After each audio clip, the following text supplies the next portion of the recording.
Good afternoon, Maricris. Good afternoon to ma'am. Okay, Maricris, can you tell me about yourself? Uh, Hello, good afternoon to I'm maricris galang, 29 years old, married and one son. Okay, I have a few questions for you to answer, so let's start. Yes, ma'am. Why do you want to work as a maid? I want to work as a maid for the future of my son Why you choose Malaysia, again, when there is a lot of other country? because I want to know Want to know there? the culture. How are you qualified for this job? I qualified for this job because I know how to do household things and know how to cook their foods. May I know what your educational level is? My educational level is college graduate. What is your recent working experience? My recent working experience is domestic helper. When was this?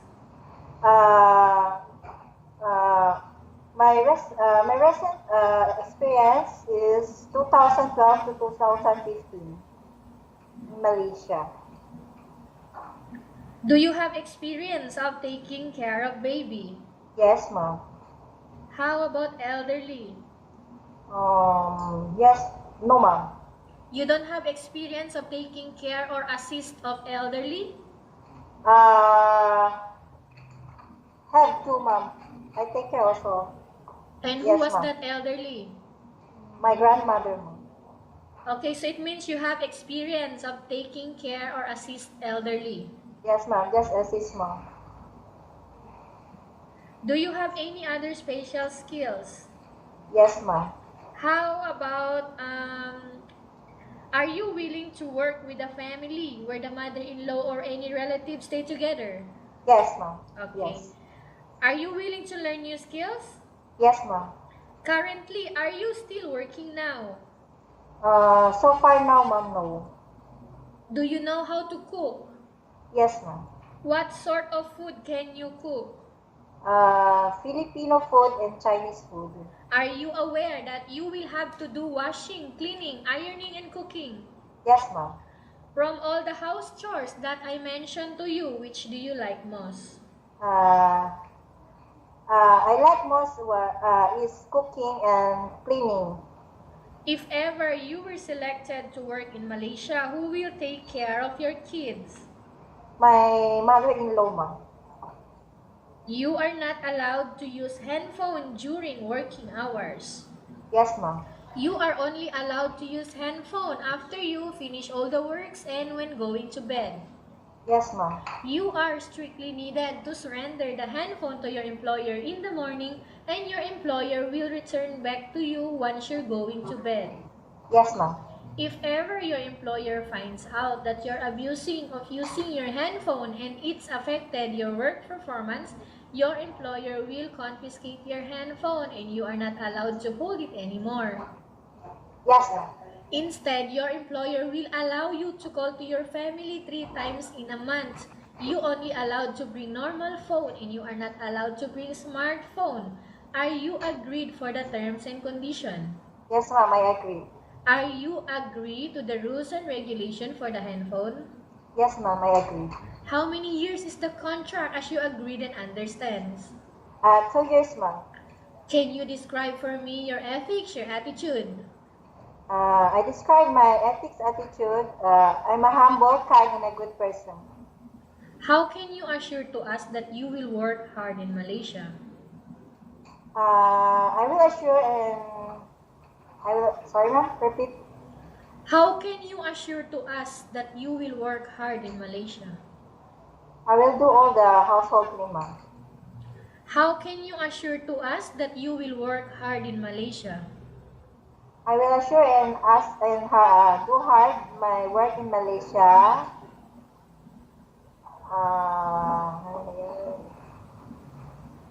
How can you assure to us that you will work hard in Malaysia? What is our assurance?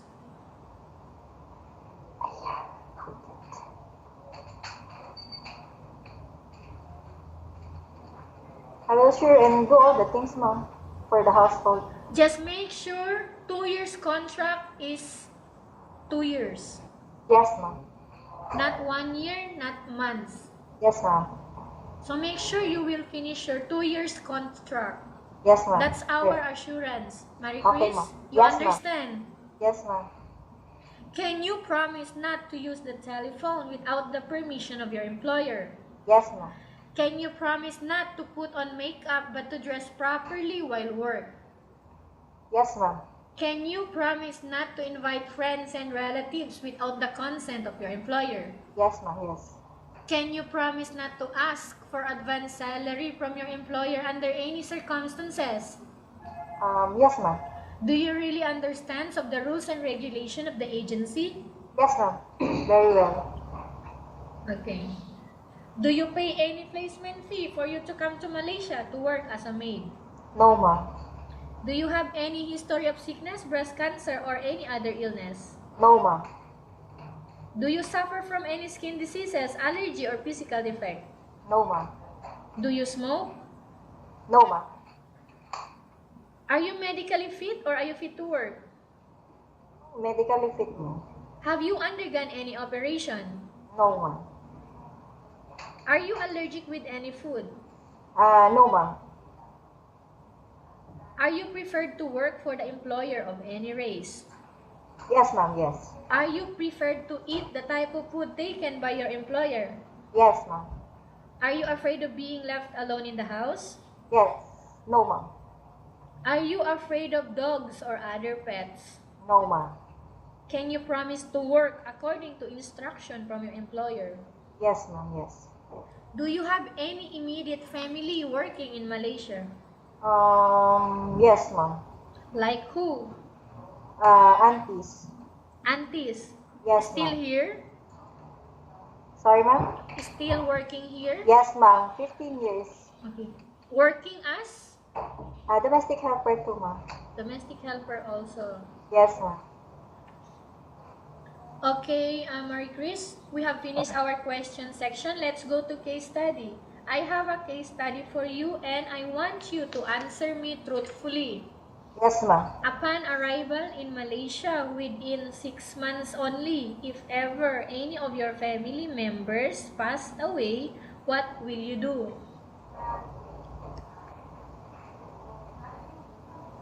Sorry. Repeat it, ma'am. Sorry. Okay, upon arrival in Malaysia within 6 months only, if ever any of your family members passed away, what will you do? I still go for work, ma'am, in Malaysia. And then? Then I send the support for my died family relation in Philippines. Okay. If ever one of your family members passed away, father ka, mother, okay, you are here in Malaysia, 6 months. Yes, ma'am. What will you do again? I'll send the money, ma'am, for support. For support, and then?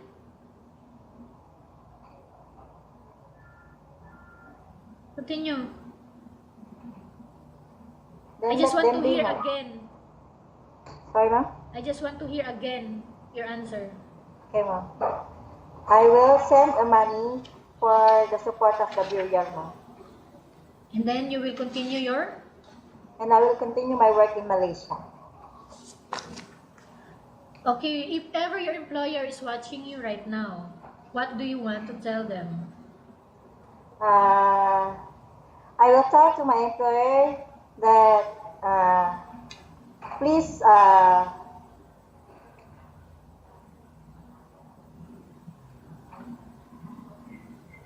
choose me and I do my work for them and I finish my contract.